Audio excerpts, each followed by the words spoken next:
Alrighty, so we went over the rear, so we're going to go over the front now and what they did as far as the kit up front. So I will let Inez take it away from here. Yeah, so with the front, I wanted to make sure that I went with a well-known coilover manufacturer. You know, you got basically three that are very popular in the whole hot rod industry. So I've always used QA1 in all my previous projects before I went into the manufacturing. So the only thing was that I wasn't very happy with the springs that were available. Yeah. You know, they looked kind of, I mean, they worked, but they didn't look, proportioned, and so what we ended up doing was we found a 4-inch spring, and it was kind of in the middle. Yeah. What was out there available was 3-inch, and what factory has is 5, so we kept it in the middle. And by doing that, now we ended up building some custom plates to hold the spring. Yeah. Because QA1 didn't offer it, Viking, Aldine, all these other company manufacturers of coilovers, they didn't offer that. So and that's that beautiful piece that's up top, right? Yes. Yeah, it's kind of hidden there. Maybe right now you can probably get it, but it's all CNC. So yeah, you can kind of see it right there, guys. Like you said, it's I'm going to go back through and with the wheels off once I send these to powder and show you guys even more, but you get an idea right there. You can see it at the very top. Yeah, so we took a picture of the whole kit when it was laid out on the floor and everything, so you can kind of get a better idea of the pieces. But we used aluminum because we wanted it to be lightweight. And basically what we did was just took a piece that was made for like the off-road trucks, and we made it but to work to our stance and work with our coilover to accept this coil being shorter than the off-road, right? I gotcha. And it turned out great. It rolled really well. We were kind of like, okay, what spring rate do we use and this and that, and for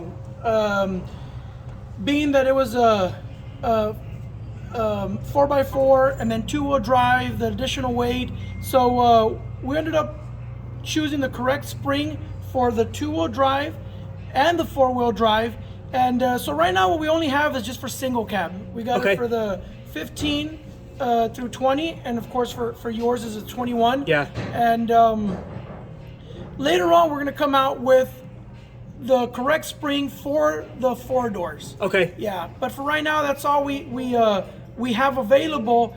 And because you said that you guys are going to have your own manufacturer make the springs, right? Yes. Okay. Yeah, because we would want them a little bit longer than what we were able to get. It works just fine, but we, like I said, for manufacturing purposes, we want a spring that works for 2-wheel drive and 4-wheel drive, but also for single cab and 4-door, which is going to make production universal and make it easy and perform equally across all the platforms, whereas other manufacturers use the same kit for everything, and while it works, it's not optimal. And you want to have it set to where it works for everything, and you don't have to manufacture 87 different parts. Exactly. That makes sense. Exactly. For manufacturing standpoint, the fewer part numbers, the better. Obviously, if we can't get the results, then we'll build different sizes and different. So right now, it's we're gonna get our springs manufactured. It'll be 2 different spring sizes for single cab and 4 doors. But as far as the shock length and the way it works and all that stays the same. And we're very happy with QA1. We ended up doing the same as in the rear, a dual valve adjustable, and so you're able to tune your collapse and your rebound. Another cool thing that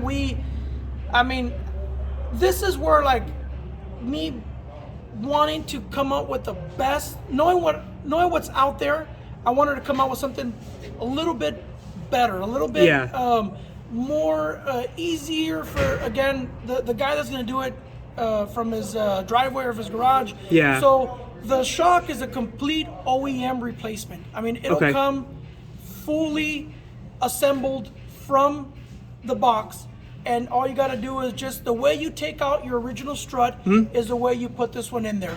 Oh wow. Okay. You know, so there's no brackets. Almost dummy proof. Yeah, exactly. And the only thing it doesn't come with is the Spaniard wrench. You know if the customer wants to go higher or lower, then he has to invest in that wrench. But other than that, it's a very easy installation in the front. Ours comes with the upper control arm fully adjustable. Yep. So if you have, let's say you have some drop spindles and you wanted to put the coils because you want to come down to a ridiculous, 6-inch drop. Yeah. All right. Well, the control arm in the top is built to OEM specs, and I think it has about 1.5 inches of adjustment to come all the way out. Okay. To where it's still safe with enough thread. So yeah, I mean, if you're having any alignment issues, with this kit it gets solved because it's completely adjustable. So I know you just mentioned that if somebody wants to go a little bit lower and they wanted to do spindles, they could do that as well. Obviously, you guys offer a control arm upper and lower kit.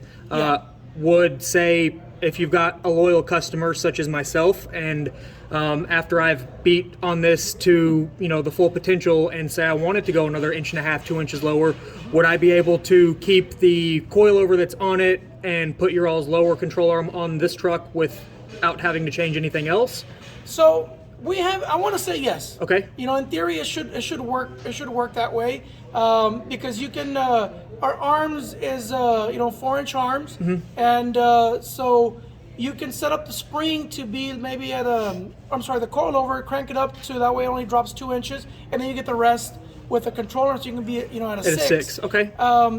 In theory, yes, it should work, but we haven't tested it out yet. That doesn't mean do it, guys. Okay, I'll be the dummy in a couple of months. Give me a chance. Yeah, so tell it to hold up. It's I know spindles because it keeps the stock geometry and it just moves it up. I know that'll work. Yep. Okay. The control arms is something that we'll try with the shop truck and the ones that we have here. Yeah, I mean, this kit for now. It's perfect. We try to get it. He's going to be humble, guys. The kit's perfect. I mean, you can see it's set up perfectly. It's aligned straight. The angles and the geometry on everything is, it's perfect. And I'm going to step out. I mean, you can see the truck's still brand new, but look at how, it aligned absolutely perfectly. So. And this is, you said that this setup on the truck right here was 4 inches up front is right about what it came out to? So in the front is a 4, and in the rear is about a 5.5. So you can see the rear. And it's, you can even bring it down lower if you want in the front by loosening up the jam nuts on the coilover. You can get it to come down about another probably about another inch. Okay. In the rear, it's a shackle. Yep. But like I said, this is for performance, and the ones that know understand that if you bring it down, you're gonna hit the axle with the frame, and it might not be the best solution if you're gonna be at the track. Yeah. So that's one thing that we didn't go over on the rear that I'm going to go over real quick. So on the other kits, we always removed the bump stops on the 15 to 20s. You guys can see on the kit for the 21, they actually have a bump stop for this kit as well. So you don't have to worry about that, and you can see how much clearance there is with the flip kit on the single cab at a roughly 5.5 inch drop. So this is actually one thing that since we have it here, I wanted to talk about it. So we ended up in our trial and error, we ended up figuring out that this bracket, we would tie in this, it sandwiches the leaf spring, but it would move. It would move about 3/8, maybe about 1/2 inch.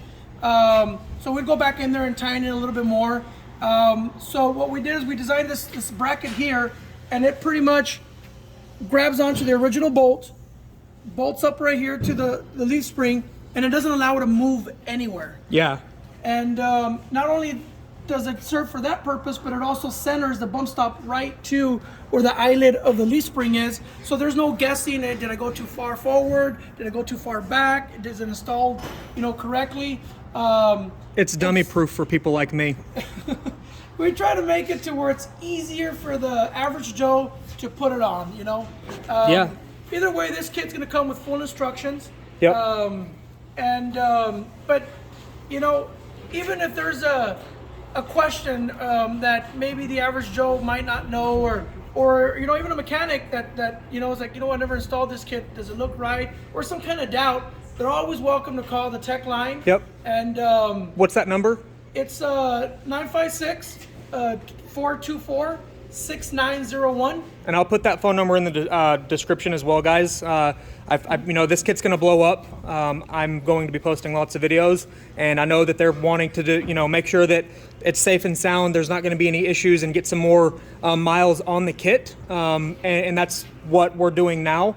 So once we're certain that there's no issues, then they're going to worry about marketing it and making it available to the public, and they want to make sure that there aren't going to be issues, because we've all seen that there are other companies out there that are offering their kits, but they haven't really tested them.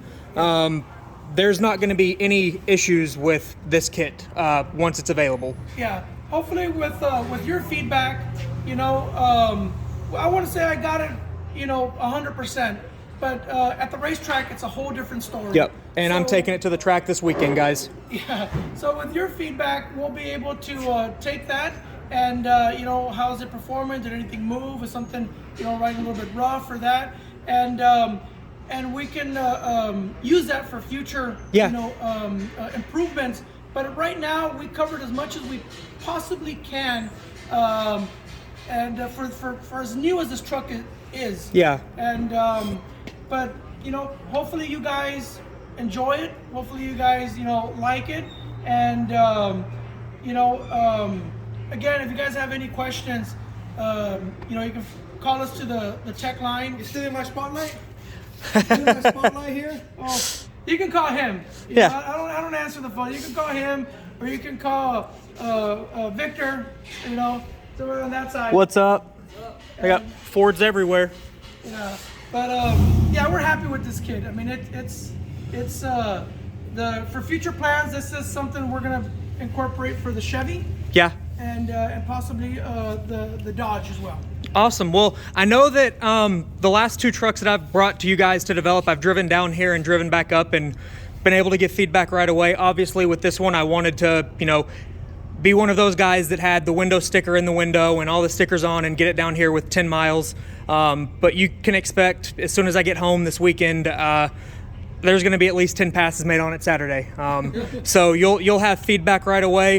These videos are going to go up right away too. And I know that when we were talking when I got here, you were thinking that it's probably going to be end of April, beginning of May before you start really pushing the kits out and marketing and making them available, or?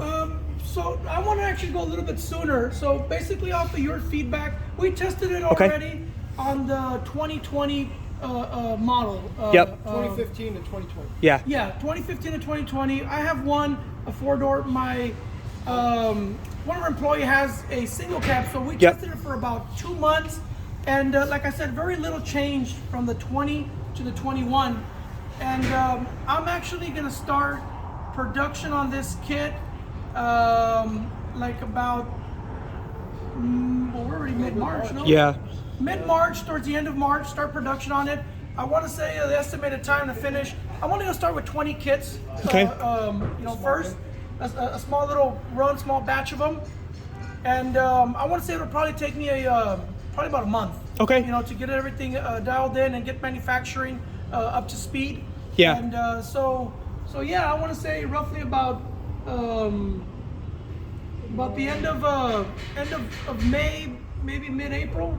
Mid-April's a good day to say. Yeah, so all of you stimulus check ballers, save your money, because they're going to have feedback on the kit this weekend. If there's any issues, which, like I said, the last two trucks I brought down here for them to test their products on and develop on, I drove straight home with them, no issues.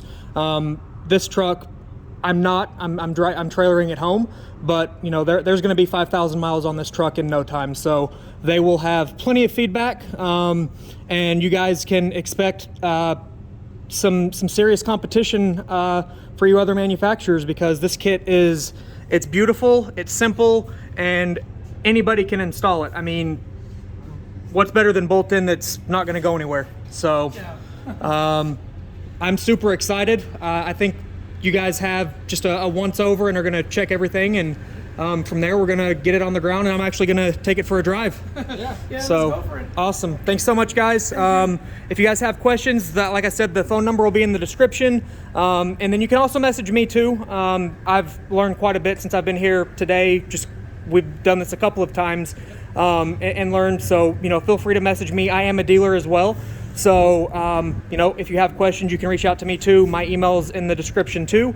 Other than that, thanks for watching the video, and stay tuned for a lot more videos of this truck, because it's going to hurt some feelings. Thanks, guys.